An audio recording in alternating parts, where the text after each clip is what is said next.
Baik, kembali lagi dengan saya.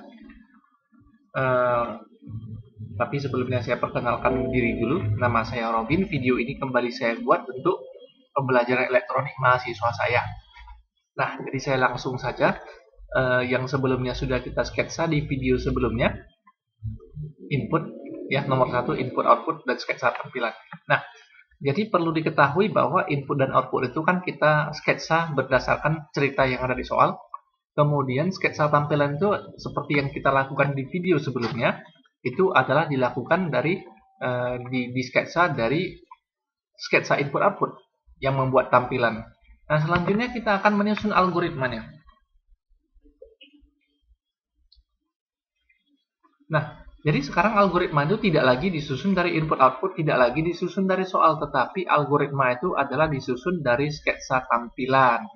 Hanya saja di sketsa tampilan itu tidak mencantumkan proses. Nah, jadi proses itu yang akan kita tambahkan di algoritma ya. Saya ke sketsa tampilan. Jadi sketsa tampilan ini ada 3 baris tampilan. Nah, kita mulai dari tampilan baris pertama karena mengingat program itu dieksekusi dari atas ke bawah. Nah, sketsa tampilan. Perhatikan sketsa tampilan di baris pertama. Nah, di baris pertama ini sebenarnya tanpa disadari ini ada 2 pekerjaan komputer. Pekerjaan yang pertama adalah komputer meminta masukkan bilangan 1. Nah, pekerjaan yang kedua adalah di baris ini adalah titik-titik ini artinya komputer menunggu masukan dari keyboard. Jadi sebenarnya di sini ada 2 perintah, ada 2 kerjaan komputer, yaitu mencetak dan input, mencetak dan memasukkan. Jadi di sini proses yang pertama adalah mencetak, proses kedua adalah memasukkan. Nah, jadi mencetak apa yang dicetak oleh komputer untuk bilangan 1 berarti persis seperti itu, masukkan bilangan 1. Nah, cara menuliskan di komputer itu tidak seperti ini. Komputer itu komputer itu bekerja dengan perintah dan data, perintah dan satu data. Nah, jadi kalau saya buat seperti ini, maka ini akan dianggap sebagai lebih dari satu data, yaitu 1, 2, dan 3 data. Nah, jadi ini adalah cara yang tidak benar. Nah, karena data yang dimaksud di sini adalah sebuah keterangan, maka keterangan itu sebenarnya harus menggunakan tanda kutip. Ya, tergantung bahasa program yang nanti akan Anda gunakan. Ada bahasa program yang wajib menggunakan kutip 1, ada yang harus menggunakan kutip 2, ada juga yang dua-duanya boleh digunakan. Nah, jadi saya asumsi komputernya itu menggunakan kutip 2 untuk keterangan, tipe data keterangan. Jadi karena data di sini adalah satu kesatuan, ini masukkan bilangan 1 ini adalah sebuah data yang sifatnya keterangan, maka saya berikan dia tanda kutip. Oke, saya lanjut. Nah, setelah komputer mencetak masukkan bilangan 1, maka komputer itu meminta masukkan bil 1. Nah, kenapa di sini saya menulis bil 1? Karena kita sudah sepakat di awal bahwa inputnya menggunakan bil 1. Jangan nanti input di sini bil 1, saya masukkan di program itu bilangan 1. Ini namanya tidak konsisten. Ya, namanya ini tidak memiliki pendirian ya. Di atas ini kita sudah punya janji. Jadi sebenarnya yang atas ini adalah janji kita untuk menyelesaikan soal nomor 1. Nah, kalau kita sudah berjanji menggunakan bil 1, maka jangan mengingkar janji pada saat buat program. Jangan nanti menggunakan bilangan 1 ya. Jadi kita harus sesuaikan dengan sketsa. Nah, jadi untuk sketsa tampilan di baris pertama, itu pemrograman komputernya ada dua pekerjaan komputer, jadi sehingga ada 2 baris program komputer ya. Saya akan melanjutkan di sketsa tampilan di baris kedua. Nah, di baris kedua ini juga ada 2 pekerjaan komputer, yaitu mencetak keterangan, masukkan bilangan 2, cetak keterangan, karena keterangan harus menggunakan tanda kutip ya. Nah, keterangan itu harus menggunakan tanda kutip, dan komputer itu bekerja dengan cara perintah dan data. Perintah dan data. Data ini hanya boleh ada 1. Nah, selanjutnya, pekerjaan kedua dalam baris ini adalah titik-titik. Titik-titik di sini artinya komputer menerima input, meminta input dari keyboard, dari pemakai. Nah, jadi sehingga perintah selanjutnya adalah memasukkan bilangan kedua. Oke, baik. Nah, saya lanjutkan. Nah, apabila sketsa tampilan sudah selesai untuk input, untuk bagian input sketsa tampilan sudah selesai, maka boleh kita kerjakan dulu sketsa output, nanti baru kita sisipkan prosesnya. Itu adalah cara yang paling baik untuk pemula. Baik. Nah, jadi titik-titik ini adalah output untuk bilangan 1, nah maka si komputer harus mencetak bil 1. Nah, mengapa bil 1 tidak menggunakan tanda kutip? Ya, tidak menggunakan tanda kutip. Kenapa? Karena bil 1 bukanlah keterangan, tetapi variabel. Nah, jadi harus bisa dibedakan. Ya, jadi teman-teman mahasiswa harus bisa membedakan. Jadi yang menggunakan tanda kutip ini hanyalah keterangan. Nah, apabila kita tidak menggunakan tanda kutip, artinya akan dianggap sebagai variabel, dan kebetulan bil 1 ini memang merupakan variabel yang akan kita gunakan ya. Nah, kemudian mencetak bil 1 akan diikuti oleh titik-titik yang ada di sini. Nah, titik-titik ini adalah untuk keterangan lebih besar, status lebih besar atau tidak lebih besar. Jadi dengan kata lain, cetak bil 1 akan diikuti atau disambung oleh keterangan status. Setelah itu akan disambung oleh keterangan bil 2. Nah, jadi titik-titik yang ini untuk bil 1, titik-titik yang di sini adalah untuk status, tidak peduli statusnya itu lebih besar atau tidak. Kemudian titik-titik yang di sini untuk bil 2. Jadi beginilah kita menyusun algoritma untuk input dan algoritma untuk output. Nah, di tengah-tengah input dan output itu ada yang namanya proses komputer. Jadi proses komputer itu disisipkan di tengah-tengah, umumnya disisipkan di tengah-tengah antara input dan output. Baik, saya lanjutkan aja. Nah, jadi bagaimana cara mendapatkan status daripada bilangan 1 dan bilangan 2? Tentunya di sini ada pemeriksaan atau percabangan.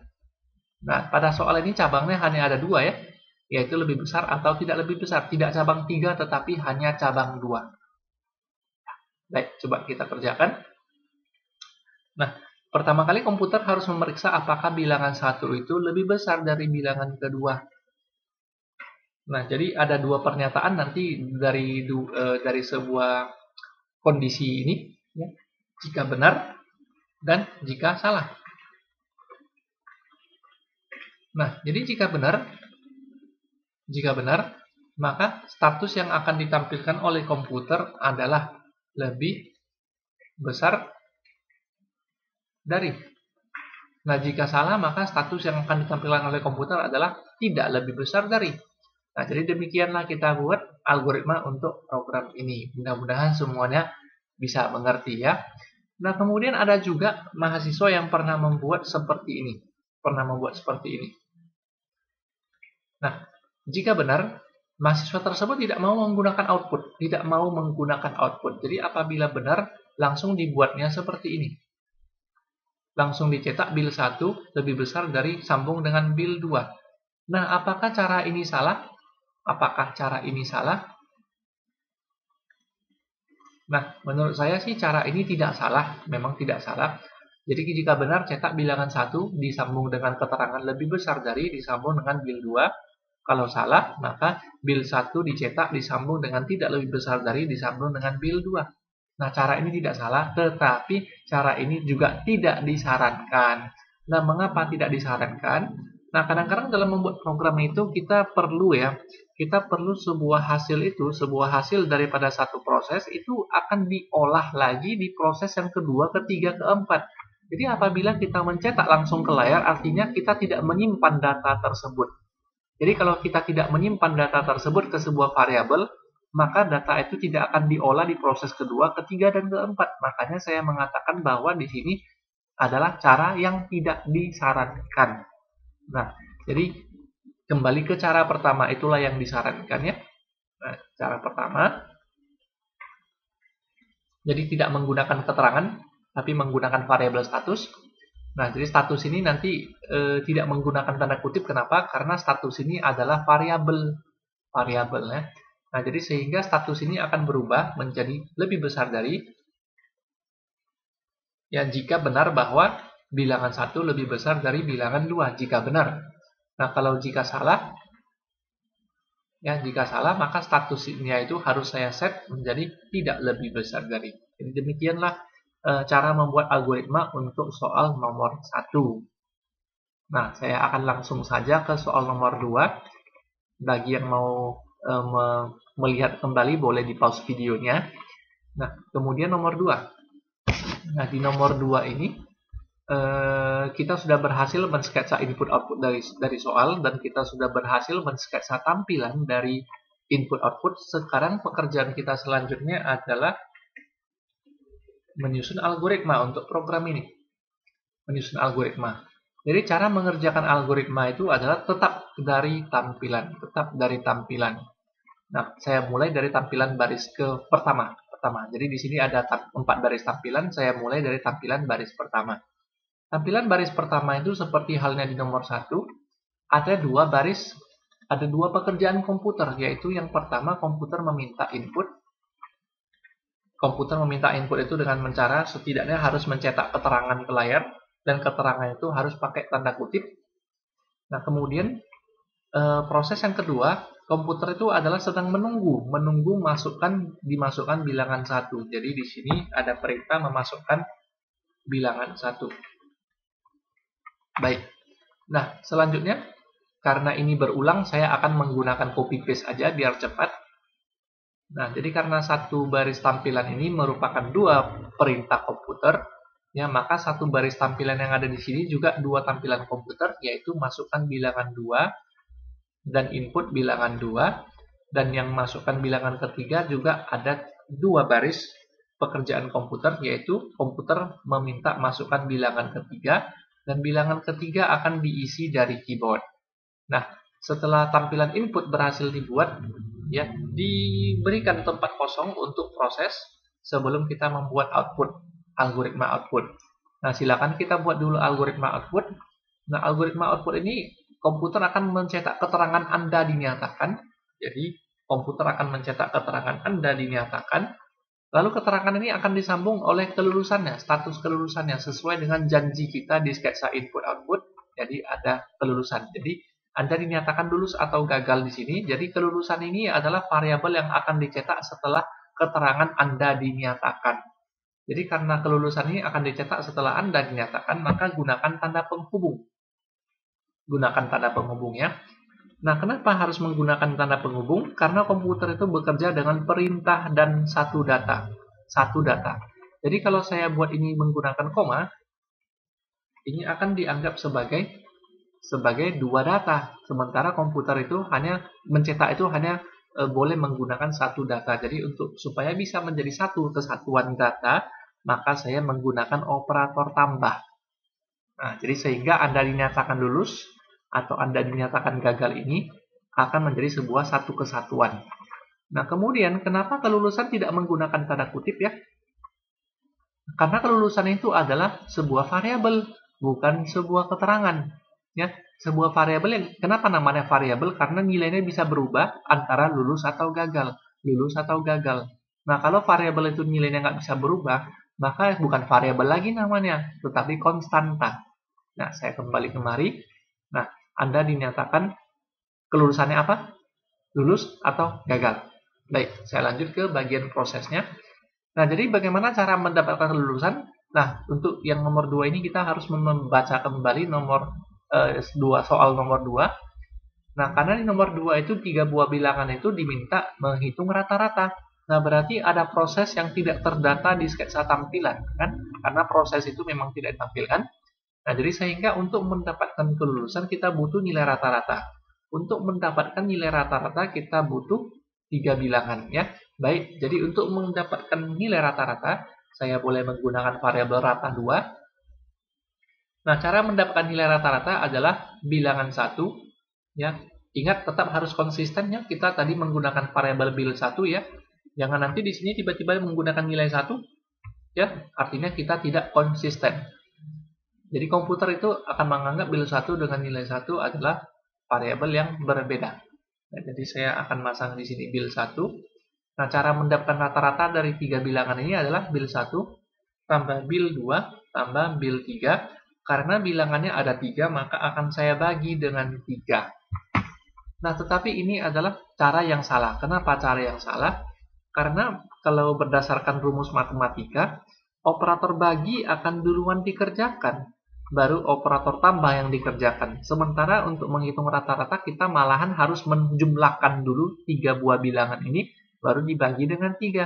Nah, jadi sehingga di sini supaya tambah dulu dikerjakan, maka bilangan 1, 2, 3 ini akan saya kurung.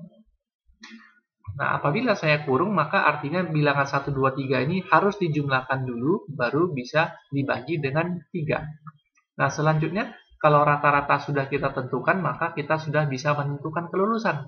Nah, tinggal saya pasang rumus saja, kita asumsi bahwa lulus itu nilainya 60 ya ke atas. Nah, boleh saya buat seperti ini. Proses selanjutnya, apakah rata-rata lebih besar atau sama dengan 60? Nah, jadi ada pernyataan jika benar dan ada pernyataan jika salah. Nah, jika benar bahwa rata-rata itu lebih besar dari 60, maka status kelulusannya adalah lulus. Nah, tetapi kalau ternyata salah, ya ternyata rata-ratanya itu tidak lebih besar dari 60, berarti lebih kecil dong. Nah, kalau lebih kecil berarti saya buat di sini gagal. Nah, jadi kira-kira seperti inilah cara mengerjakan algoritma untuk nomor 2. Nanti saya akan mempraktekkan nomor 1 dengan salah satu bahasa pemrograman ya. Baik, saya langsung lanjut ke nomor 3. Nah, di nomor 3 ini kita sudah berhasil sketsa input-output dan berhasil sketsa tampilan. Nah, untuk itu kita buat algoritmanya. Nah, seperti tadi juga soal-soal sebelumnya bahwa sketsa tampilan itu adalah algoritma itu adalah disusun dari sketsa tampilan. Nah, seperti yang kita sudah melakukan dari tadi, nah satu sketsa tampilan masukkan bilangan 1 dan titik-titik ini adalah dua pekerjaan komputer. Dua pekerjaan komputer yaitu mencetak, masukkan bilangan 1, kemudian memasukkan bil 1. Nah, dan ini berulang ya, karena ada 3 bilangan yang diinput, karena sketsa tampilannya juga ada 3, nah, maka ada 3 kali input, masukkan bilangan 2 dan bil 2 dimasukkan, masukkan bilangan 3 dan bil 3 akan dimasukkan.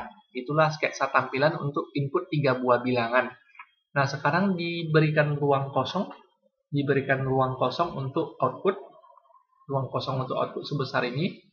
Nah, kemudian outputnya di komputer harus mencetak nilai terbesarnya adalah. Komputer harus menyatakan bahwa nilai terbesarnya adalah.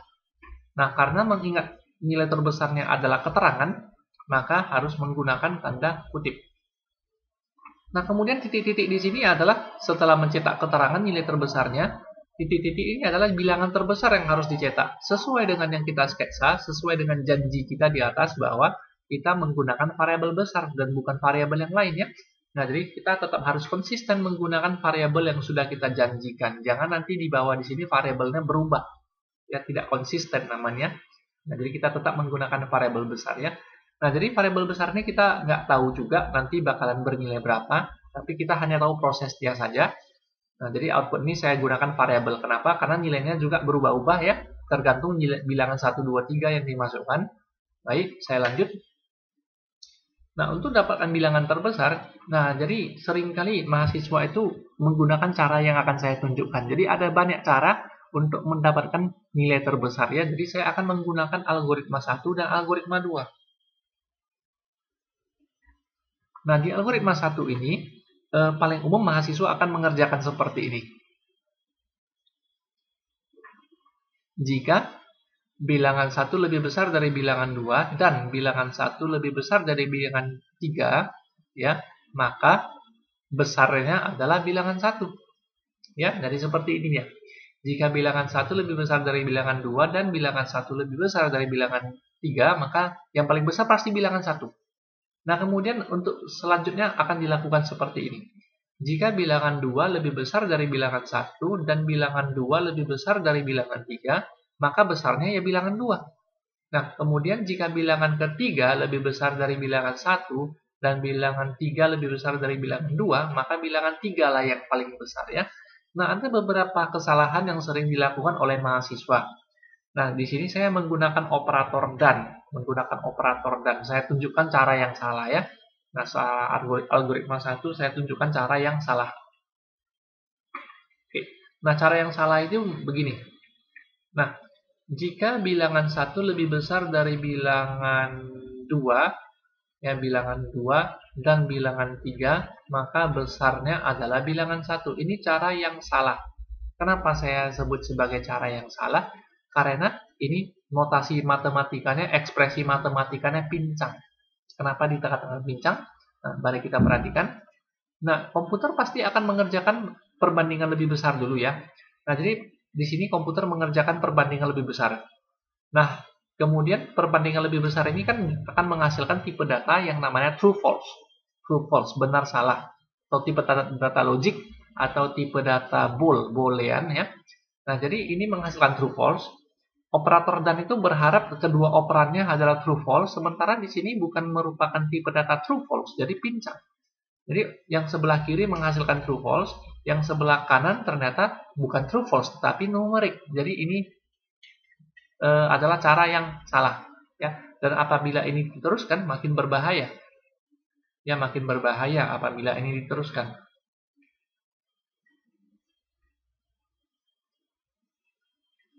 Nah, ini akan berbahaya ya. Nah, jadi komputer nanti akan menyampaikan bahwa ini akan terjadi error ya. Nah, jadi saya akan buat yang benarnya, versi yang benarnya di algoritma yang kedua.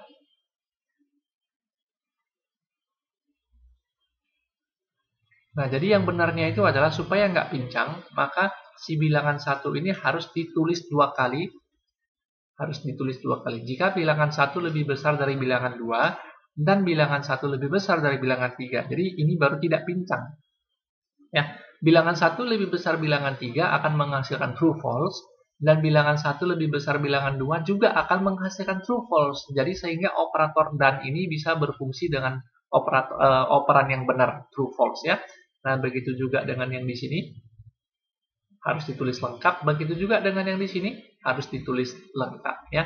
Nah, saya ulangi, jika bilangan 1 lebih besar dari bilangan 2 dan bilangan 1 juga lebih besar dari bilangan 3, maka yang terbesar pasti bilangan 1. Nah, begitulah alur programnya.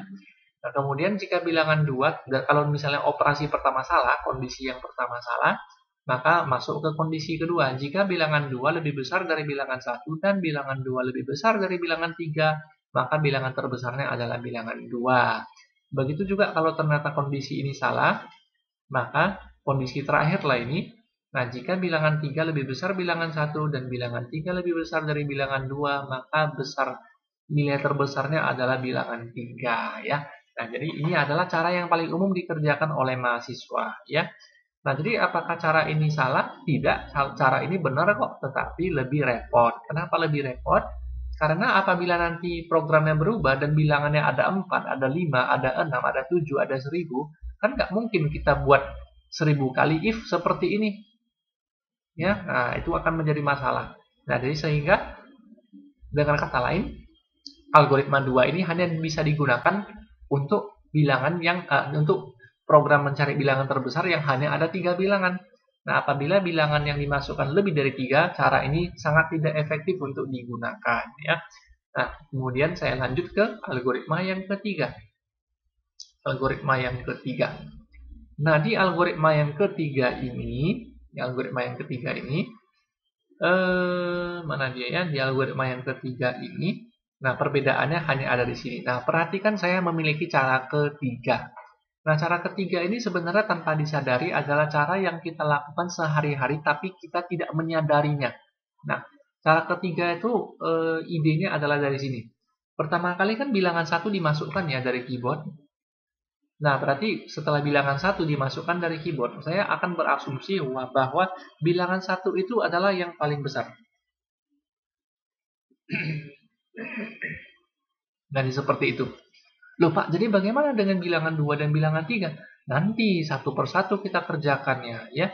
Nah, jika Anda memiliki Anda melihat misalnya ya ada tiga orang cewek cantik misalnya, mau dibandingkan mana yang paling cantik. Nah, tentunya nggak sekali lihat langsung tiga-tiga, tentunya Anda pasti melihat satu persatu. Nah, lihat dulu yang pertama. Wah, cantik ya. Baru melihat orang kedua, baru terasa orang kedua ternyata lebih cantik, misalnya seperti itu ya. Setelah melihat orang ketiga lagi, oh ternyata orang ketiga tidak ya, kurang cantik misalnya ya, berarti yang paling cantik adalah orang kedua. Nah, begitu juga dengan mencari bilangan terbesar yang ada di sini, sama ya, itu hanya analogi saja. Nah, jadi apabila kita asumsi bilangan paling besar adalah bilangan 1, kenapa? Karena kita baru melihat bilangan 1, kita belum melihat bilangan 2. Pada saat kita melihat bilangan 2, baru kita berpikir seperti ini. Jika yang paling cantik itu, jika yang paling besar itu ternyata lebih kecil daripada bilangan kedua.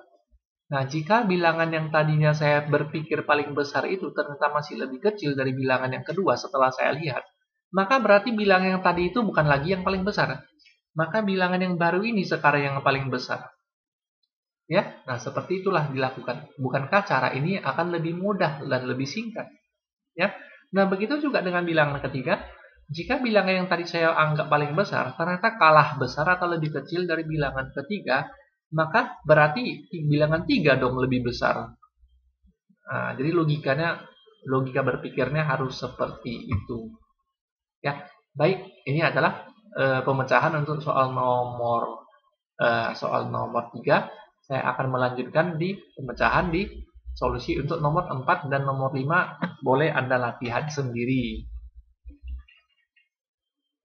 Nah, di nomor 5, saya akan bermain sedikit lebih cepat lagi. Nah, masukkan gaji pokok adalah 2 perintah program ya. Nah, jadi masukkan gaji pokok itu adalah perintah mencetak. Nah, kemudian titik-titik yang di sini adalah perintah input gaji pokok dari keyboard, berarti memasukkan gaji pokok. Nah, begitu juga dengan bonus. Bonus ini juga ya, komputer akan meminta masukkan bonusnya. Komputer akan meminta mencetak keterangan memasukkan bonus, lalu komputer akan menunggu memasukkan bonus dari keyboard, menunggu usernya ya. Nah, setelah itu kita tetap akan mengerjakan dulu outputnya, yaitu PPH dan gaji bersih. Dari komputer akan mencetak ya, seperti tampilan yang ada di sini juga. Ya, komputer akan mencetak PPH-nya adalah disambung dengan variabel PPH.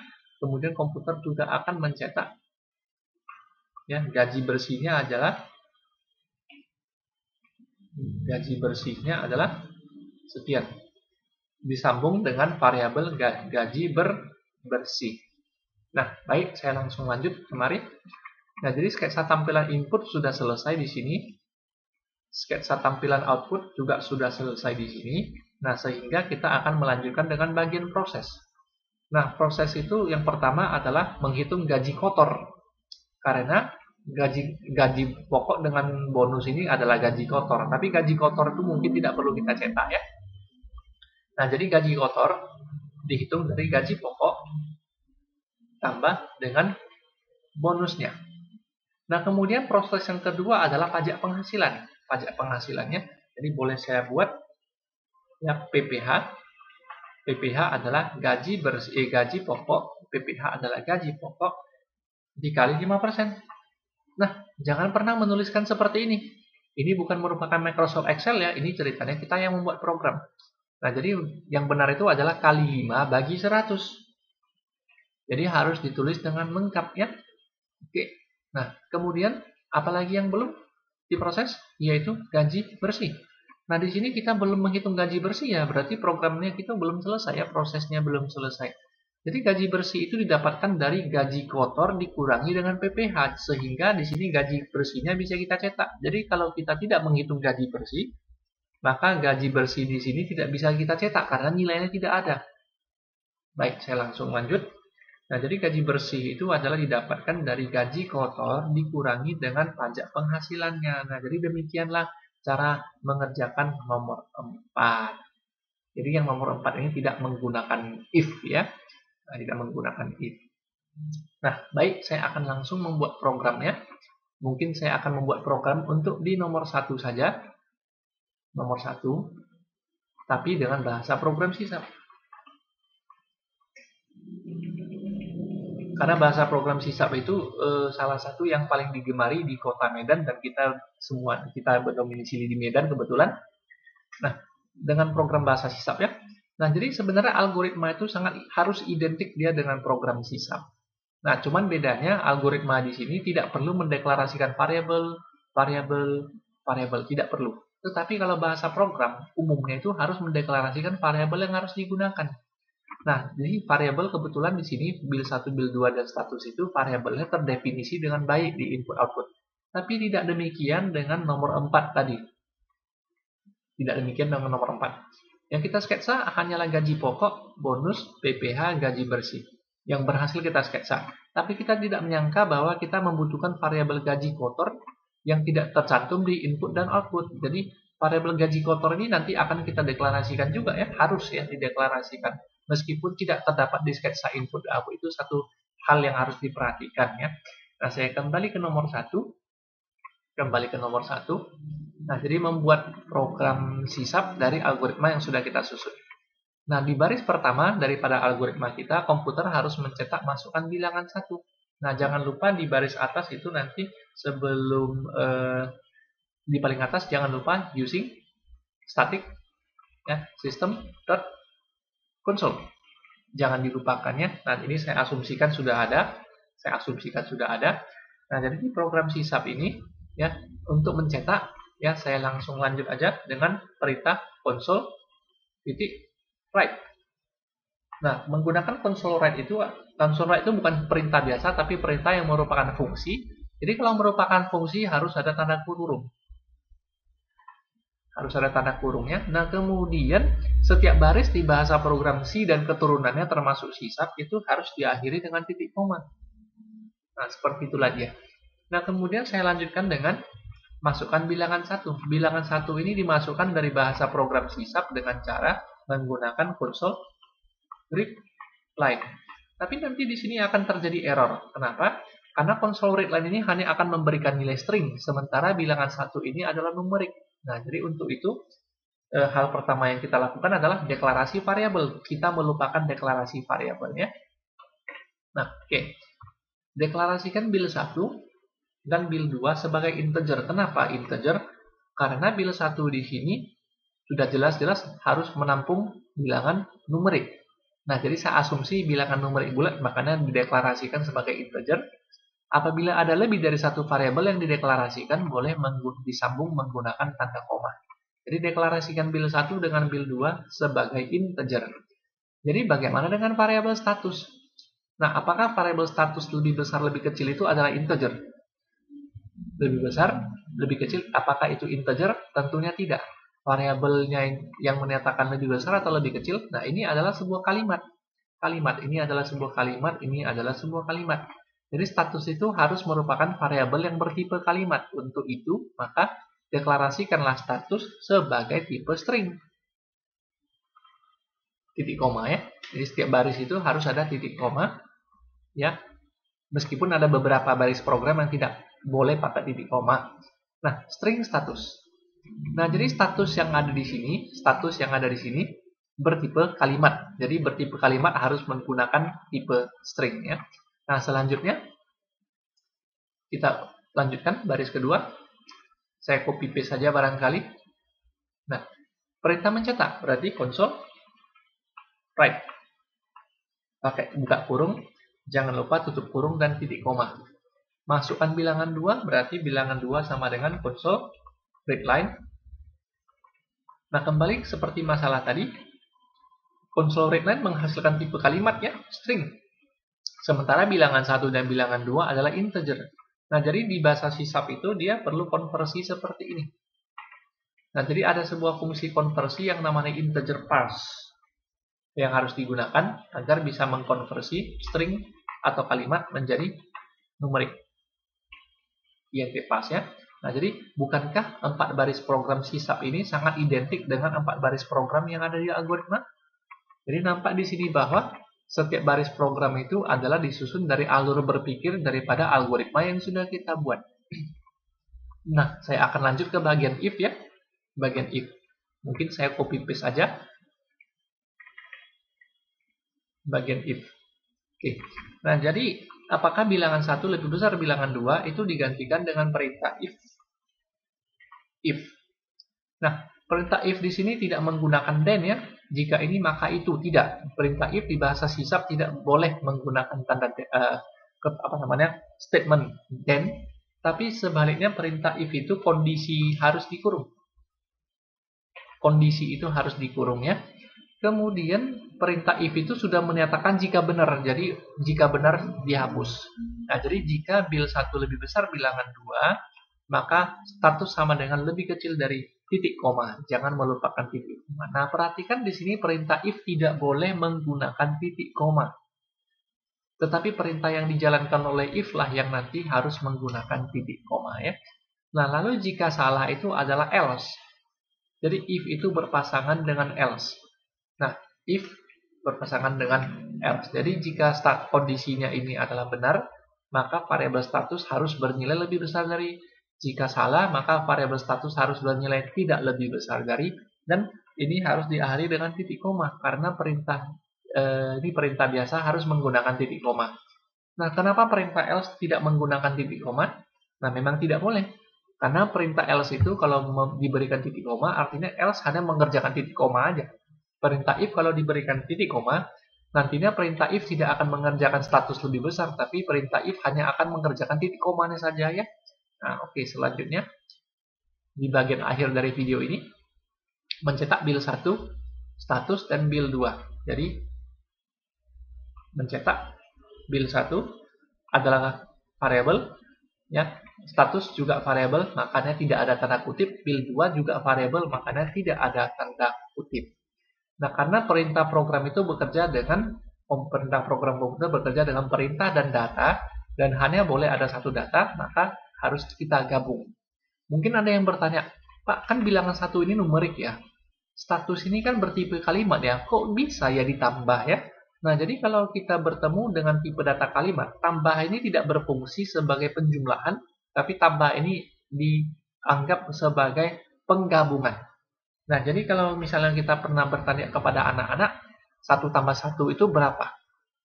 Nah, apabila si anak itu menjawab 2, berarti si anak itu menganggap operator tambah itu sebagai jumlah. Tetapi kalau si anak tadi menjawab 11, berarti si anak tersebut menganggap operator tambah sebagai penggabungan. Nah, jadi kalau kita bertemu tipe data string, makanya akan digabung, bukan dijumlahkan ya. Nah, jadi demikianlah mungkin video yang bisa saya buat. Nah, silakan nanti Anda mencoba program yang ada di sini ke bahasa program C# di Visual Studio. Nah, kemudian Anda kerjakan juga di latihan juga nomor yang selanjutnya. Nah, selamat mencoba, selamat belajar. Semoga dalam keadaan sehat selalu mengkonsumsi makanan bergizi, 4 sehat, 5 sempurna. Ya, sekian dan terima kasih.